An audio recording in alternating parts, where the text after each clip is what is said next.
Hi friends, இன்றைக்கி என்ன வீடியோனா இது சும்மா வெங்காய சட்னி, வெங்காயம் தக்காளி காஞ்ச மிளகா, அந்த காஷ்மீரி மிளகா, கொத்தமல்லி கருவேப்பிலை பூண்டுலாம் போட்டு ஒரு சட்னி. இது என்னென்னா நம்ம பழைய சாதம், நாங்கள் ஊருக்கு போயிட்டோம் ஃப்ரெண்ட்ஸ். ஃப்ரிட்ஜில் கொஞ்சம் சாதம் இருந்தது, கொஞ்சமாக தான் மாவு இருந்தது. சரி என்ன பண்ணுறதுன்னு தெரியல.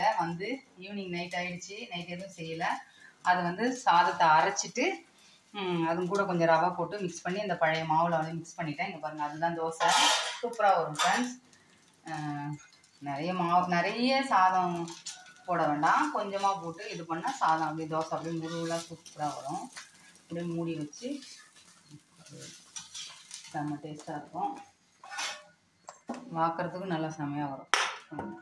ரவை கொஞ்சம் ஒரு 5 நிமிஷம் ஊற வச்சுட்டு நம்ம இது பண்ணோம்னா மெலிசாக போட்டுருங்க, அப்போ தான் சூப்பராக இருக்கும். இதுதான் இது நான் வெங்காய சட்னி அது நல்லாயிருக்கும் அப்படின்னு சொல்லிட்டு வச்சுருக்கேன். அதுக்கப்புறம் நாங்கள் பஸ்ஸில் வரும்போது நாங்கள் பஸ்ஸில் தான் வந்தோம் ஃப்ரெண்ட்ஸ், காரில் போகலை. வரும்போது பஸ்ஸில் வந்தோம். அங்கே வரும்போது திண்டிவனத்தில் ஒரு சுண்டல் சூப்பராக இருந்தது. அப்படியே வந்தோடனே வீட்டில் எல்லாமே இருந்தது. ஒரு ஆசை வந்துடுச்சு, சரி நம்மளும் இது பண்ணிடலாம்னு சொல்லிட்டு இங்கே பாருங்கள், வேர்கடலை கொஞ்சம் ஊற வச்சுட்டேன். இதில் பச்சை பட்டாணி, கருப்பு மூக்கல்ல, காராமணி, சிகப்பு காராமணி, வெள்ளை காராமணி இதெல்லாம் இருந்தது.